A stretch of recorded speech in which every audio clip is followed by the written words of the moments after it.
Welcome back to Emvpanayv. This is the evolution of what was formerly Mvskoke Radio. We are now in the digital age, and our program is being picked up on the YouTube channel and available through the digital world. I'm speaking here with Elizabeth Johnson, who is a member of the Ho-Chunk Nation, and she's got an unusual way to support the programs and focus on murdered and missing Indian women. Ms. Johnson, you there with us? I am. Hi. Okay, well, great. Well, thank you for making time to speak with us. You're welcome. Thank you. We've seen some pictures of your rig. Now you've got a 18-wheeler there with the images of Native women on the side, and you're using that in your business to keep focus on the program. Tell me what your mission is there. Well, it's just to survive at first. I started a trucking company, and I didn't have a trailer at first, and I hauled for a couple years for other people. And, being a woman in the men's industry, or just sometimes being a woman, it don't have to necessarily be in the men's industry. I had my struggles of not quite being taken serious and, mistreated. And I really started praying and talking to my creator, my God, and, letting him know I wanted something more for myself, meaning I wanted my own trailer as well. And so after 2 years, I really worked hard and got my credit up, and I bought this brand new semi. And then about a half a year later, came the trailer. And when I got the trailer, it was like, okay, it's a blank trailer, and I wanted to put something on it, that had to do with my culture. So there was a woman at home. Her name is Chicky, and she is on my trailer twice. I caught her dancing, and a photo of her, and it was so breathtaking for me because she was like, they got her in action where she kind of had her leg in the air. She was lean. She was looking real stern. She was focusing. She was dancing hard. And I thought, wow, that is so powerful. And one day I asked her if I could put her on my truck one day, and she said, yeah. And we kind of laughed it off because I didn't have a truck at that point in time. And then that day came. I got my trailer, and my young niece, who actually is from where the Mvskoke Nation as well, from where you're at, and she's half Winnebago. Jaleesa, she's my big model that I have up front in the red, and she's also in the back of the trailer in a blue outfit. She started doing makeup and doing videos and stuff, and I was like, wow, this woman is so, so beautiful. And so I asked her, I said, babe, what do you want to do? And she was like, Auntie, I want to be a star. And so I just smiled, and I said, well, you know what? You go get me a picture with the hand on your face, and I'm going to put you on a semi, and I'm going to make you the star. It's the best I can do.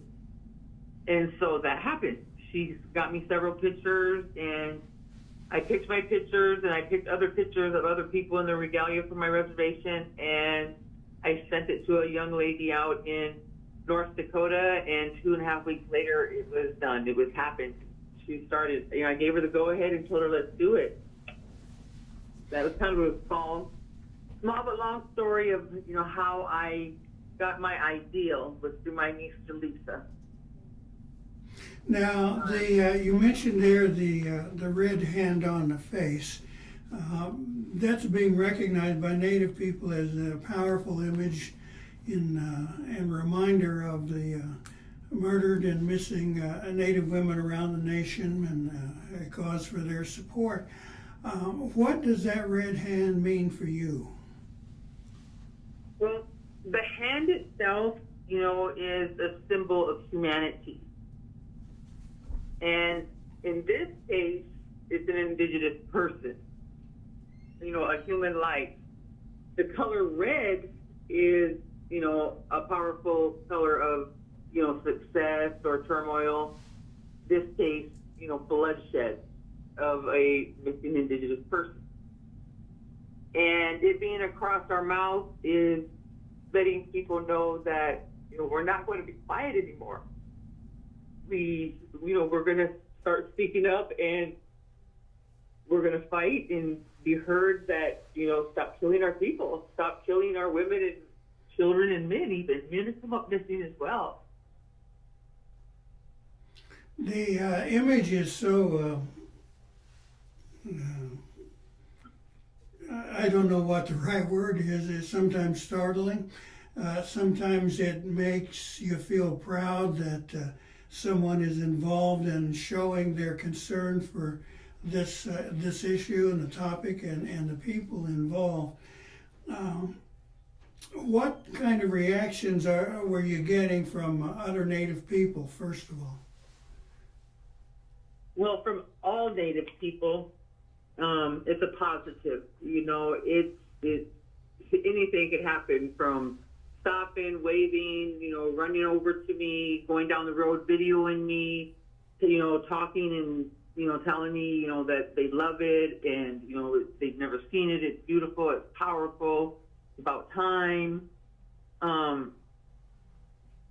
Natives have nothing but, encouraging words to say to me as far as their appreciation to what it is I've chose to do with my platform. A lot of non-Native people, I guess the African American culture, their thumbs up, they're, like they understand, they appreciate it. They tell me it's beautiful to, go on and keep on spreading the word. And the Caucasian or European, they curious, a lot of them are curious. They, they don't understand, they don't know, so they want to know. They've even tracked me down and, followed me into parking lots and be like, hey, can you tell me a little bit about your trailer? Like, what does it mean? Why, why is it, what is it about? And, why do they got the hands and stuff? So, I explained to them, and, then they're like, wow. I think only one time down in Shawnee, Oklahoma, I was parked at a Walmart one night. There was a couple that was standing there looking at it, and we were talking, and I was explaining to them about Jaleesa being from there, and her grandma, Jaleesa's grandma, lives in Shawnee. And I stopped there specifically for her to see it. She's an elderly woman, and it was like I wanted her to see it because, she's elderly, and, this is her grandbaby, and it would probably be the only time she would actually ever get to see it. And I had the time, so I stopped. And we spent the night there, and a couple went by, and they were staring at it. And I was watching them look at it, and I was waiting for some kind of response from them. And I finally said, it's beautiful, huh? Or it's breathtaking. And the lady said, well, it's actually kind of scary. And then I stopped. I was hit off guard. I didn't know what to say, really. And I wanted to, I just kind of laughed, and I said, okay. And, I was like, dumbfounded, didn't know what else to say, and left it. And so she got in the car with her child, and she, I guess, had to explain to her child about the picture. And I don't know really how she took it. She didn't want to talk, didn't take the time to stop and ask any questions, and just said it was scary. And so I was left kind of dumbfounded, but inside I wanted to say was like, it is scary, that the thought of another human being snatching up or murdering and assaulting Native women is really scary. It's a scary, thought to be in a world that you're so unprotected, that you are looked at as so unimportant, and that you don't matter, that you go out at your own risk and anything could happen and nobody's going to care except your immediate family and maybe, immediate relatives. Like, the world don't care. And maybe that was my anger inside or my hurt inside, but I didn't say that, but that's what I wanted to say.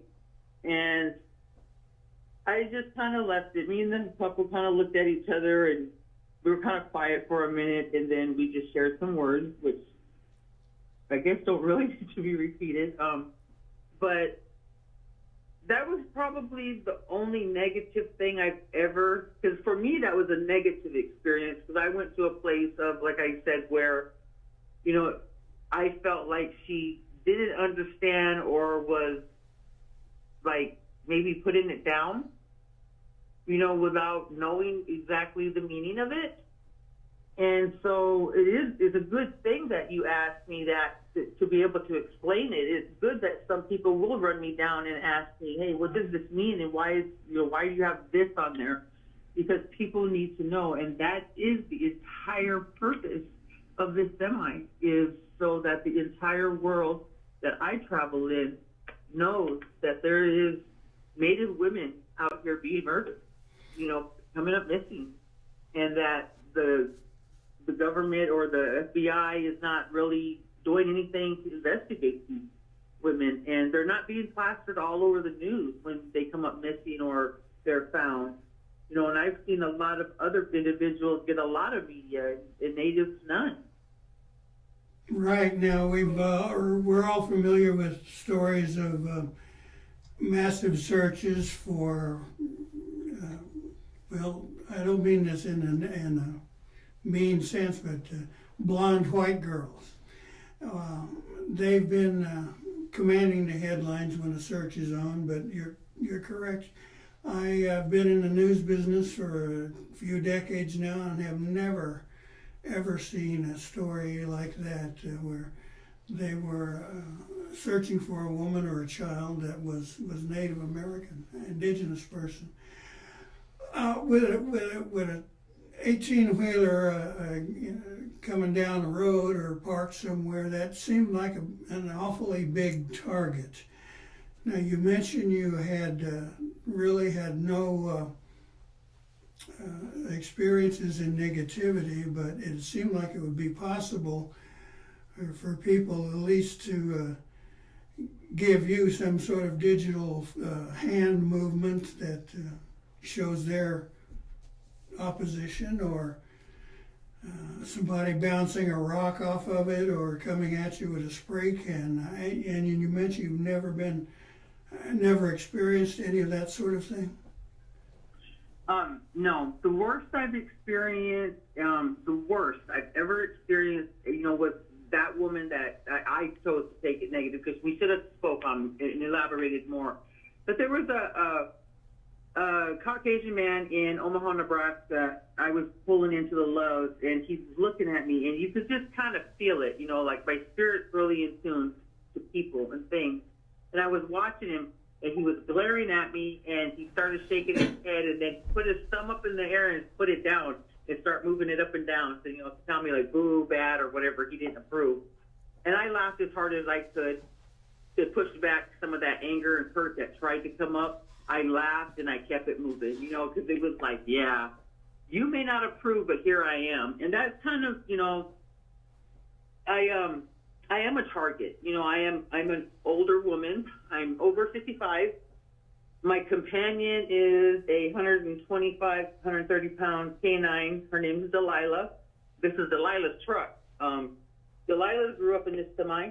This is all she knows. In fact, she gets anxiety when she's not in it.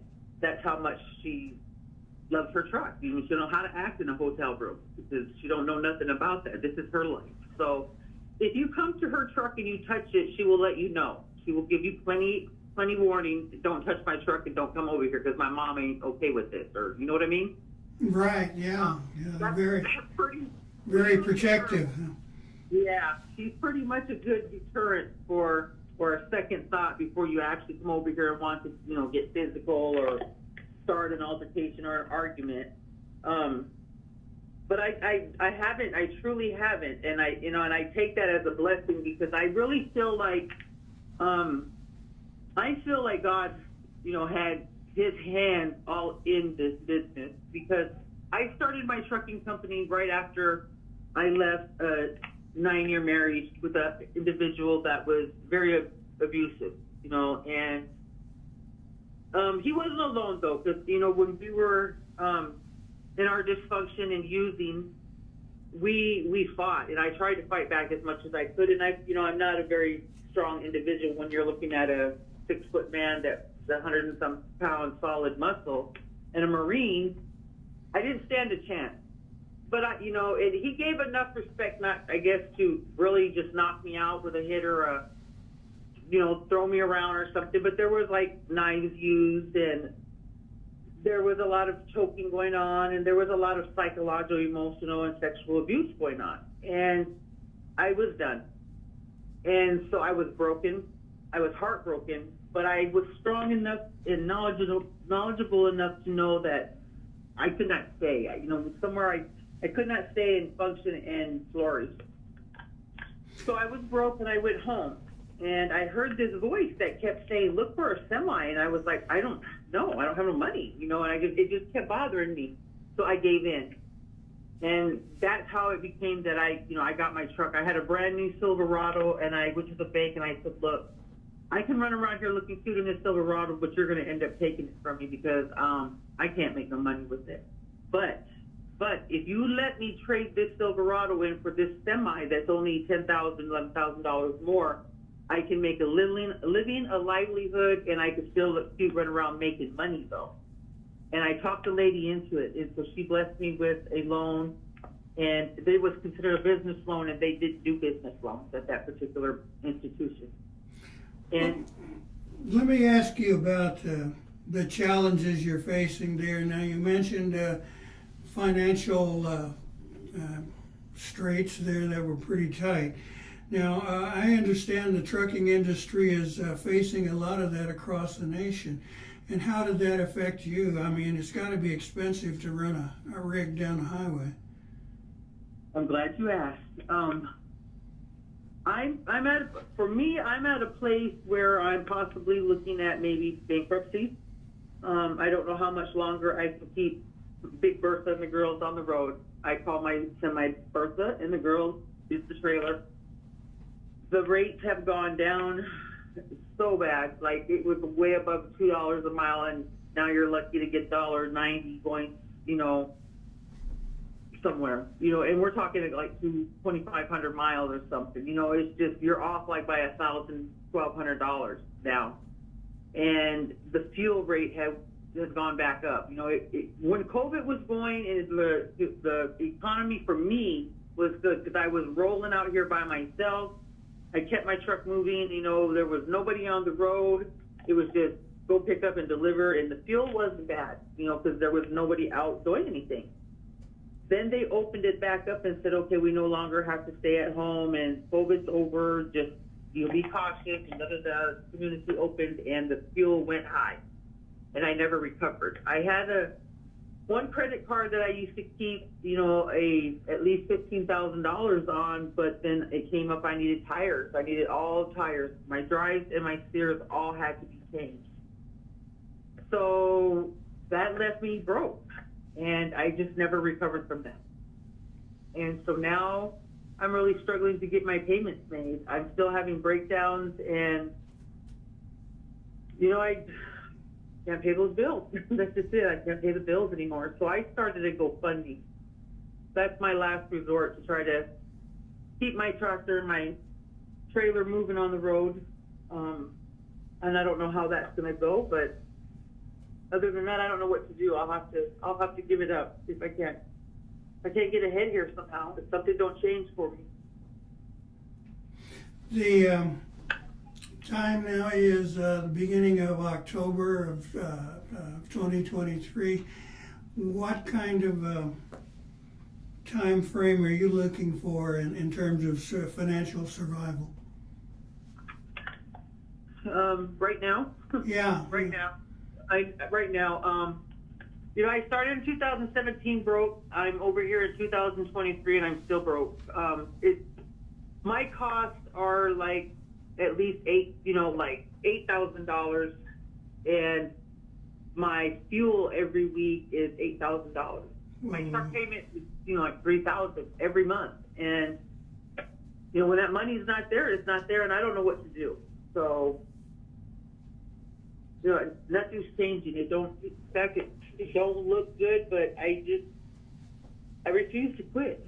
They have to come take Yeah, I admire your strength there. I know that having been broke a lot of times in my life, it's pretty discouraging to try and survive. Now, what would help you out there? What would alleviate that situation? Obviously, more business, right? More business, but if I could just get rid of some of the debt, if just simply get rid of the debt. Like, you know what? I begged and asked people, banks, if they would, and the company that finances me, they're a finance company that only finances through dealerships, so they don't refinance. And this was my one chance and my one shot to approve my ability to run a company to them and buy a semi. And it just happened to be a brand new one that I chose, and I did it. I worked really hard for it, but they don't refinance. So I'm stuck with a $3,000 truck payment every month. I've invested $180,000 in my company since 2017 on equipment to this date, but I still have 150 to go. And so I'm halfway there. I'm a little over halfway. I hate the ideal that, it might come to an end, but it is what it is. But if I could get my truck payment at least down to $1,500 through refinancing, I think that, I could struggle through it. If I also had like a $10,000 nest egg, so that when I had a breakdown, I could securely say, hey, fix it and keep it moving. Because if my wheels ain't moving, I'm not making money. And if I'm not making money, then I can't make the payments that are coming up due, which is like, I just broke down and, I paid $3,400 to Freightliner in Omaha to repair my semi. And now I'm over here in Oklahoma and I have a noise. And I'm pretty sure it's probably something that came loose while they took the radiator out. I'm not positive. I'm not a mechanic. I'm going to pull this hood down and check it out. But this is kind of how it's been for me. I have people repair it, something don't get paired or tightened up again. I get out in the middle of nowhere, and then I have to repair a second time or repair something that wasn't put back on. But I also, when I bought my brand new semi, I had a warped head, and I drove it for a year and a half with a warped head and almost drove my warranty out before I finally found a Freightliner in Calvert City, Kentucky that, said, hey, it's warped in 3 places, and helped me get a brand new head. So this has been a real challenging life and, business, because when I was talking earlier about a man's world, I really do feel like it's because I'm a woman, and I really sometimes even felt like it's because I'm Native American. And I feel like, because I don't know in my ignorance to mechanics that I was just hooked. But, to sit there and accuse somebody of anything like taking me or mistreating me doesn't help me at all. What's going to help me is just fix it right, or fix it for me, and at this point, I just need a savior, because that's how dark it looks. I don't have a dime. I couldn't even afford a hotel room in this last repair. We slept in a car. I slept on the floor at Freightliner many a night, because I can't afford hotel rooms while there's repair. It's just part of the trucking industry, and it's what I have to do and sacrifice to keep her going. It would seem like some of the tribal governments around the nation and up and down the road might throw a little business your way. Has that been the case? No. And I'm going to be honest with you. I only opened up my GoFundMe like a week ago. It's on my Facebook under Ho Chunk Trucking. It's in my bio. It's in my videos, because I do videos and I post them to TikTok and to Facebook. And actually, no, nobody has reached out to me. I had one lady wants me to do a story. She was willing to buy my story. And, that sounded positive, but I haven't heard back from them. But I am disappointed, because it was like, I started getting media, and I was getting media from, like non-native news people. And I know my truck went viral, like on TikTok. And so you're talking about millions and millions of people. And it's like, wow, I really thought somebody from the Native American part of the world would be like, let's get a hold of her, but just like you yourself, you saw that story and that story got out. You guys called me, and that was I'm pretty sure you got mine from the Native News Online, though, correct? Right. Yeah, I reached out to her myself, and I bugged her a little while and asked her, to do the story, and she did do it. And that's part of my goal, is to get my story out there. And I guess now more than ever, even now that I'm needing help, which is quite embarrassing and humbling experience, because when people look at me going down the road, they see a semi, and people know that brings in good money, and people know it costs good money, and they figure if you can afford that, then you've got money. And that's not the case. A lot of people have equipment like this that are struggling just to keep it going. Even to wash it, to wash the bugs off, it costs $100. Gosh. Is there any events or any point in the near future where you're going to be soliciting more business or sharing your message with other Native people? I did that. Well, I was supposed to be at a parade on the Comanche Nation, and I'm so sorry I couldn't go to that, but I had the breakdown. I called and let them know I needed to withdraw from their parade. That was a volunteer thing. I actually never thought about, that I could even ask anybody for anything, money or help. I thought this was something that I needed to do on my own, and this was my mission to get the word out, and I was to, put myself out there as much as I can. So that's what I've done and what I've been doing. And then I had when I opened up my GoFundMe, somebody else told me to start seeking out sponsors, and to let do a paperwork and start soliciting sponsors from nonprofit organizations that they would be willing to help me. And I don't see that, though, because like I said, I know my truck's been out there. I know people see it, and I know if you listen to my Facebook, I'm broken. I'm asking you, please help me. I just don't know that part of that. That part of business in the world I don't know nothing about. I know how to truck. I can drive this truck. But that's not one of my expertise there. So I don't really know how to help myself there, but I am starting to investigate it and reach out, because that is something that I need to do. That's going to help me save this company, because this company is my livelihood. I don't have a home. I live in this trailer, or this tractor, and this trailer is, it's home. I don't have an apartment. I don't have a homestead. So when we're broke down or we're doing a 34, we're still in this semi. No matter where we are, we're in it. And so if I don't have it, I can't make money. I can't eat. My dog and I have nowhere to live. Well, hopefully this added exposure may get something out there where people will react. Now, if someone wanted to help out, first of all, what is your GoFundMe address? That is